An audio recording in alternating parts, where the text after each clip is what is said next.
Night வேளாங்கண்ணிலேருந்து கிளம்பி காலையிலே 6:30க்கெல்லாம் ஏற்காடு வந்துட்டோம். ஆனா, அந்த மலை ஏறுனதுலாம் எனக்கு சுத்தமா தெரியாது. அவ்ளோ தூக்கம்.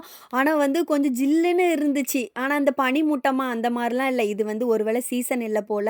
அதுவும் ஒரு 9 மணிக்கெல்லாம் பயங்கர வெயிலு. காலையிலே வந்து ரூம்பு நாங்க பார்த்துட்டு இருந்தோம். ரூம்புமே எங்களுக்கு கிடைக்கல. ஒரு ஆளுக்கு வந்து ரூ. 400. அதுவும் ஒரு 4, 5 ஃபேமிலி நாங்க இருக்கோம். எங்களுக்கு வந்து ஒரு ரூம்ல வந்து 4 பேர் தான் ஸ்டே பண்ணுன்னு சொல்லிட்டாங்க. சரி போற வழில வேற ரூம்பு பார்த்துக்கலான்னு சொல்லிட்டு, அப்படியே ஹோட்டல்ல வந்து காலையில தோசை, பூரி, பொங்கல் எல்லாம் சாப்பிட்டுட்டு அங்கருந்து கெளம்பிட்டோம். ஆனா சாப்பாடு வந்து உண்மைக்கு ரொம்ப நல்லா இருந்துச்சு. அதுக்கப்புறம் வந்து போற வழி தான் வந்து சாக்லேட் ஃபேக்ட்ரி இருக்குது. காஃபி பொடி தயாரிக்கிற ஃபேக்ட்ரிலாம் இருக்குன்னு சொல்லியிருந்தாங்க. ஒண்ணு ஒண்ணா காமிச்சுட்டு இருந்தாங்க. அதுலயும் வந்து போனதோடயே ஃபர்ஸ்ட்டு வந்து சாக்லேட் வந்து சாம்பிள் தந்தாங்க. ரொம்பவே நல்லா இருந்துச்சு. அதுக்கு பிறகு வந்து அது தயாரிக்கிறதையும் பத்தி எக்ஸ்ப்ளைன் பண்ணிட்டு இருந்தாங்க. ரொம்பவே ஈஸி தான். அதுலயும் ஒரு பாட்டியம்மா அழகா அந்த சாக்லேட்ல சீட்லாம் போட்டு ரொம்ப அழகா பண்ணிட்டு இருந்தாங்க. அப்படியே சாக்லேட்டும், காஃபி பவுடரும் வாங்கிட்டு கெளம்பிட்டோம்.